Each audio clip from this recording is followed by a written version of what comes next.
the way you walked in and the way you're exhaling sort of gives me the answer already, but how tired are you at this point? How tired were you in those moments where you're slumped over the board before the free throws and then Spo's burning timeouts to get you more air? Like, just what's left right now?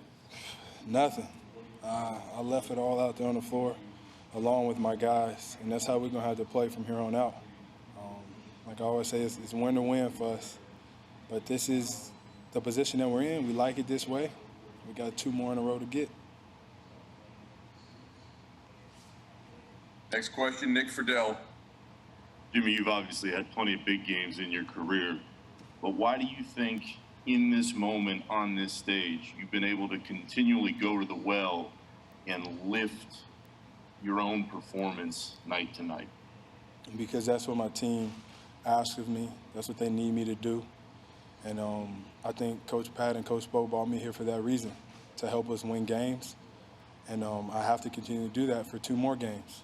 I know that I'm capable of it, but I got a hella group of guys around me that make my job a lot easier. And I'm fortunate for those guys because when I'm passing them, they make shots.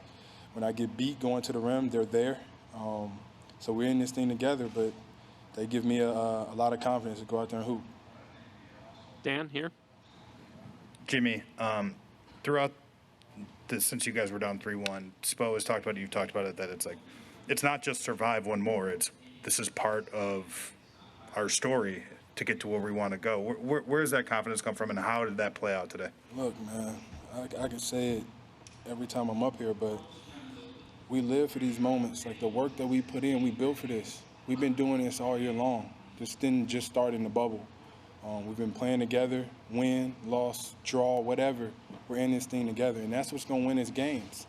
I think night in or night, it could be anybody. It could be Bam. It could be hopefully Goran. Like, we're so together when we're out there on the floor, off the floor. That's why we win, because everybody wants everybody to be successful. Next question, Vincent Goodwill. Jimmy, you've been defending LeBron for a number of years, going back to Chicago. When he's hitting the jumper like that, how do you stay calm and stay disciplined, when he's hitting the jumper and the Lakers keep coming? How do you keep your team sort of at an even keel and not sort of getting caught up in the moment? I mean, if you're the best player in the world, you're supposed to be able to do that. We keep our head high knowing that he's going to hit some tough ones. That's what really, really, really great players do.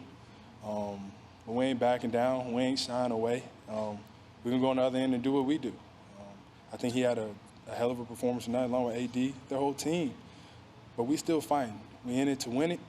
We're not backing down. We're not scared of nobody. Next question, Mark Schwartz, ESPN. Jimmy, you've been saying throughout the series that to get to where you want to go, you always have to go through a LeBron James team. And now you're living that moment, play to play, possession to possession. And tonight was just epic with you two making play after play at each end.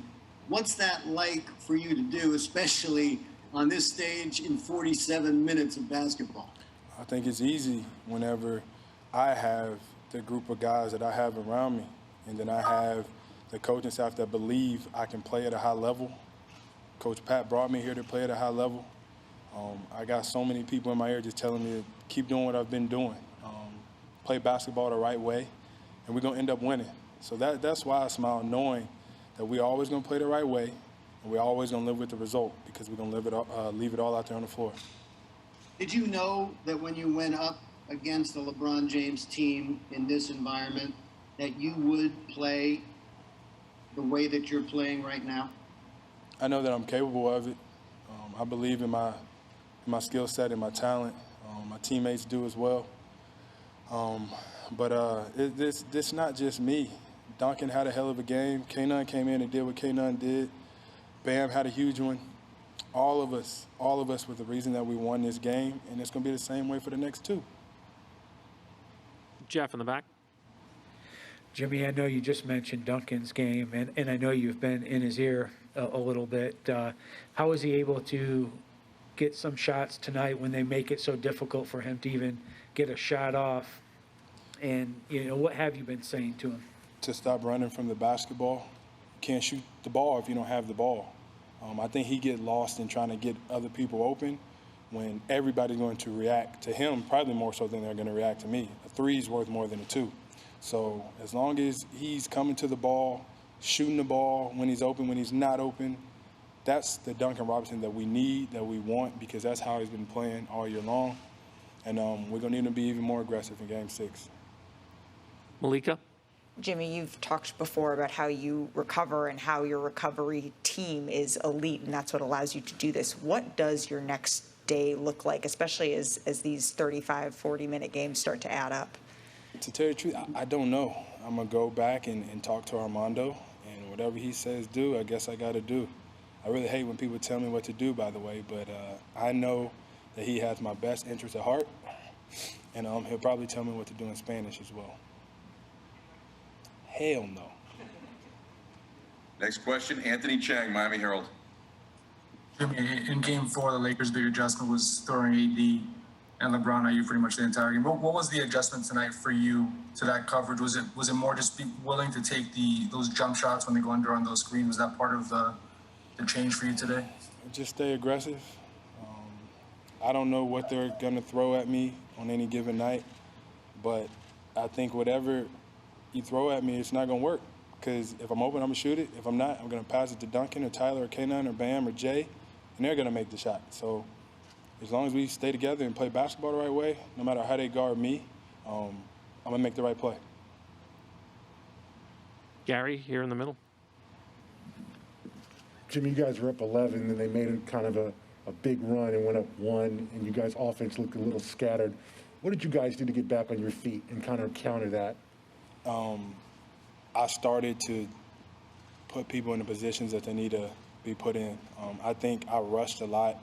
I didn't have guys knowing where they were supposed to be, and that's my fault because, coach is telling me to play and I'm not echoing it down the line, and I can't let that happen because then you go on a 10-0 run or whatever they went on. We'll watch it, we'll be better, but we got to know that I have to let everybody know where they're supposed to be at. Rachel? Jimmy, do you believe there's carryover from one game to the other, and that these guys believe they were less than 30 seconds from winning a title, and you guys ripped that away from them, and you could see that on everyone's faces in the final 10 seconds of the game? I'm sure they wanted to win, thought they was going to win coming into it, as did we. But it was a hard-fought game. I think it's going to be even harder for us next game, but I like our chances. Sam in the middle.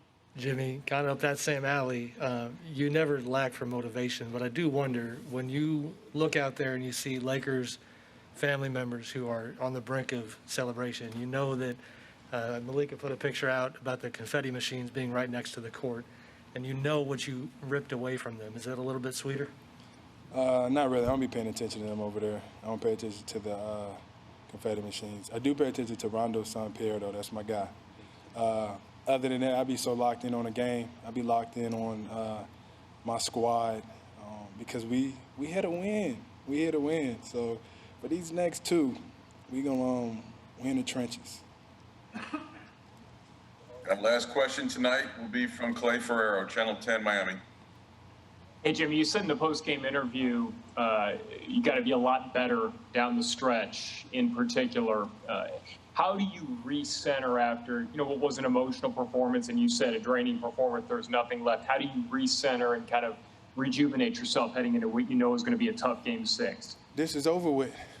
We got to get better, even from wins. I don't think we ended the game the way we were supposed to. We didn't rebound when we needed to. We got lucky.